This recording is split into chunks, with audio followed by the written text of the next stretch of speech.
इय्याका नअबुदु व इय्याका नस्तईन। मेरे पाकिस्तानियों, मैं आज अपनी सारी कौम को समझाना चाहता हूँ कि क्यों हम इस जगह पे पहुँच गए कि हम जेल भरो तहरीक का आगाज़ करना चाहते हैं। इसकी क्या वजह है? देखिए, सारी दुनिया में कौमें किसी कानून के तहत चलती हैं। कानून क्या होता है? वो आइन फैसला करता है कि क्या कानून में जायज़ है और कौन सी चीज़ नाजायज़ है। जब से ये इम्पोर्टेड हुकूमत आई है, इस मुल्क के आइन और कानून की धज्जियाँ उड़ाई गई हैं। हालात ये हैं कि अदालतों की भी बातें, उनके अहकामात ना पुलिस सुनती है, ना ये रियासत सुनती है।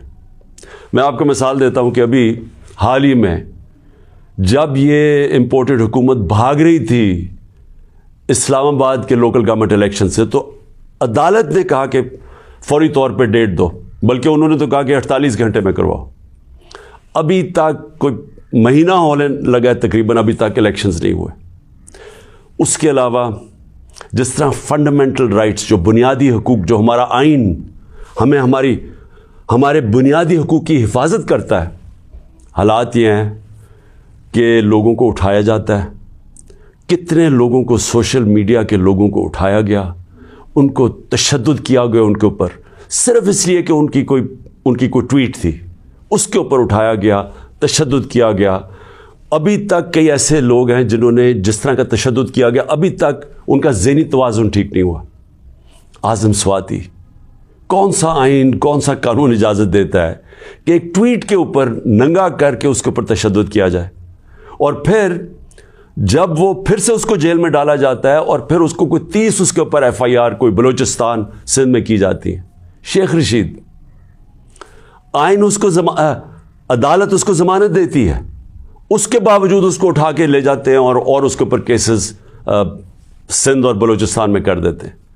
फवाद चौधरी, अदालत 4 दफ़ा कहती है IG को कि पेश करो फवाद चौधरी को अदालत में, और वो उसको इस्लामाबाद ले जाते हैं। तो ये तो मैं थोड़ी मिसालें दे रहा हूँ। जो शहबाज गिल से हुआ, कस्टोडियल टॉर्चर, तशद्दुद, ये पाकिस्तान के कानून के ख़िलाफ़ है। तशद्दुद भी हुआ और उसको कोई रिलीफ नहीं मिली, और फिर डराया धमकाया गया और केसेस किए गए। पुरअमन एहतजाज हमारा था 25 मई को, उसके ऊपर जो जुल्म किया गया, कौन सा कानून और आइन एक जमहूरियत में इजाज़त देता है कि पुरअमन एहतजाज के ऊपर तशद्दुद करो? इन्होंने 3-3 धरने हमारे अगेंस्ट दिए और लॉन्ग मार्चेस की, किसके ऊपर हमने कोई सख्ती की? तो मैं तो ये थोड़ी सी मिसालें दे रहा हूँ आपको कि हमारा सारा जो हमारे आइन और कानून के ऊपर जो एतमाद है हम इस कौम का, वो उठता जा रहा है। और बल्कि हमें ये खौफ है कि जो अब आइन, जो जमहूरियत बेस होती है जिस आइन के ऊपर, और जमहूरियत के अंदर वाज़े तौर पे है कि 90 दिन के अंदर इलेक्शंस करवाने पड़ेंगे। हमने अपनी 2 हुकूमतें पंजाब और सिंध में क्यों गिराई क्या डिज़ोल्व की? खुद कोई ऐसे नहीं करता। हमने सिर्फ आइन को सामने रख के की कि हमें जब पता था कि 90 दिन के अलावा आप आगे नहीं जा सकते, तो हमने उसको सामने रख के इलेक्शंस की तरफ गए, इसलिए कि मुल्क एक बहुत बड़े बुरहान का शिकार है, एक पॉलिटिकल इंस्टेबिलिटी का शिकार है। और जब तक इस मुल्क में सियासी इस्तेकाम नहीं आता, हमारी माशत नहीं ठीक होने लगी। तो हमने कुर्बानियाँ दी 2 गवर्नमेंट्स की, जो तकरीबन 66% पाकिस्तान है, सिर्फ इसलिए कि आइन 90 दिन में इलेक्शन करवाता है। अभी तक कितने दिन हो गए हैं? 20-25 दिन हो गए हैं, अभी तक कोई डेट नहीं मिली। दोनों इलेक्शन कमीशन और ये जो 2 हुकूमतें, जो 2 गवर्नर्स हैं, उन्होंने डेट्स नहीं अभी तक दी, और ये सीधी पाकिस्तान के आइन की वायलेशन है। और अगर ये 90 दिन से आगे जाते हैं तो आइन बड़ा साफ़ है इसमें कि आर्टिकल 6 लगेगा।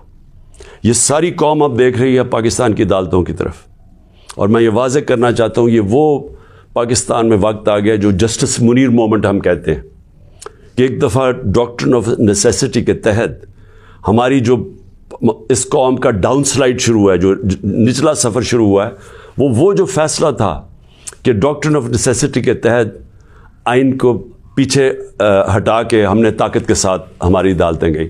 तो आज भी वही वक्त है, सारा पाकिस्तान देख रहा है ٹائم بدل چکا ہے.